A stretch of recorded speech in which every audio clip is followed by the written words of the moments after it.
Assalamualaikum warahmatullahi wabarakatuh. Sejak awal, jiwa manusia itu memang digambarkan adalah suatu ciptaan, satu makhluk yang kecenderungannya ingin abadi. Dan itu bisa kita lihat di dalam kisah bagaimana Adam dan Hawa dahulu, bapak ibu kita memakan buah khuldi karena rayuan dari Azazil bahwa kalau mereka makan buah itu mereka akan abadi, sehingga mereka makanlah buah itu. Dan ketika mereka makan, maka dikatakan maka terbukalah aurat mereka, yakni terbukalah rahasia jiwa, yakni ingin abadi. Nah, kita juga begitu. Pada kenyataan hidup kita sering mengabadikan segala hal. Kita menulis, kita ingin ada, kita menggambar, kita membuat foto-foto dan gambar-gambar, itu semuanya untuk menunjukkan bahwa kita ada dan kita ingin abadi. Itu kita sebut mengabadikan, ya, kita mengupload dan seterusnya dan seterusnya. Nah, sekarang mari kita akan ceritakan apa ya tebak-tebakan maknanya gitu, berdasarkan kepada ilmu kosmologi tentang alam-alam. Jadi dengan melihat satu gambar, kita mencoba memprediksi, memperkirakan kira-kira kita tengah berada di alam yang mana.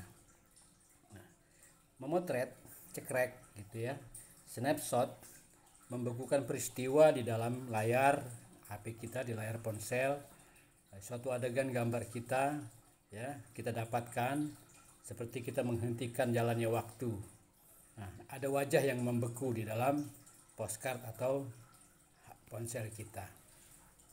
Foto juga gambaran tentang hidup sebetulnya ya. tapi yang harus kita masuk lebih jauh, di manakah posisi alam kita saat berpose, pada pose-pose tertentu itu, pada momen-momen itu. Misalnya ada foto orang yang patah hati gitu ya, terlihat dia mulai di pinggir jalan, dia sedang berada di alam neraka gitu. Nah, foto orang yang tampak wajahnya begitu cerah gitu, dia tengah berada di alam kemanusiaan gitu. Lalu ada foto orang di depan hidangan dan bersiap untuk makan, maka dia tengah berada di alam kelaparan. Lalu ada foto seorang penulis dengan tinta dan pena tengah merangkai kalimat, dia sedang berada di alam cendekiaan ya, kecendekiaan. Nah, kalau ada foto pesenam misalnya yang sedang salto, maka dia mungkin sedang berada di alam kebahagiaan. Dan ada juga barangkali foto seorang supir yang hendak melanggar lampu merah, maka ya dari gambaran itu kita lihat bahwa dia sedang berada di alam amarah. Tapi ya gitu ya, kita harus katakan tapinya nih. Tapi kan semuanya itu kan hanya snapshot gitu.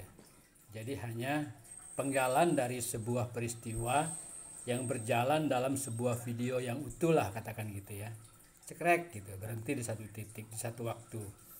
Nah, kita belum tahu kelanjutan tindakan mereka di dalam foto-foto itu, foto-foto yang beku itu seperti apa kelanjutannya.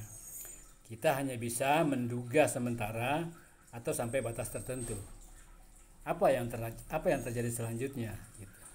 Barangkali saja, mungkin saja orang yang patah hati tadi dan mulai tadi mungkin bangkit dan berjalan gitu. Nah, si anak yang mulai makan, ya si anak tadi yang mulai makan, penulis tadi mulai menyelesaikan naskahnya, sang pesenam ya menyelesaikan lompatannya dengan sempurna, atau mungkin juga dia jatuh ke seleo ya. Dan supir yang mau melanggar lampu merah tadi tiba-tiba saja mungkin dia akan menginjak remnya dengan mendadak. Seperti itu ya, kita tidak tahu bagaimana kelanjutannya, tapi itu semuanya hanya merupakan kemungkinan belaka. Kita juga tidak tahu apa yang akan terjadi selanjutnya.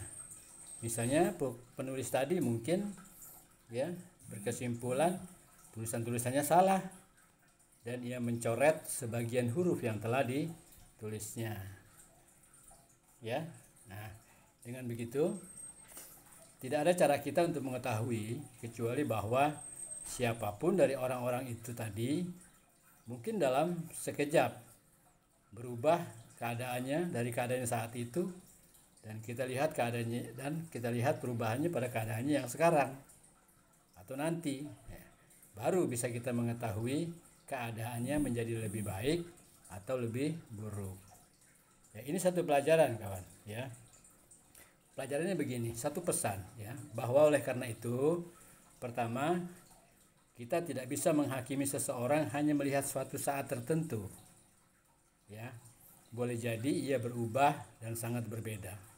Artinya, kita tidak boleh mudah menghakimi orang karena satu hal yang kita lihat yang merupakan potongan dari seluruh kehidupannya. Itu yang pertama. Yang kedua, manusia mungkin sekali berpindah-pindah alamnya dari alam-alam rendah ke alam-alam yang lebih tinggi, atau sebaliknya, ya. Tadi kan ada alam kemarahan, lalu masuk kepada alam kemanusiaan, masuk kepada alam kecendekiaan dan seterusnya. Itu bisa juga nanti turun dari alam-alam itu, berbolak-balik saja, ya.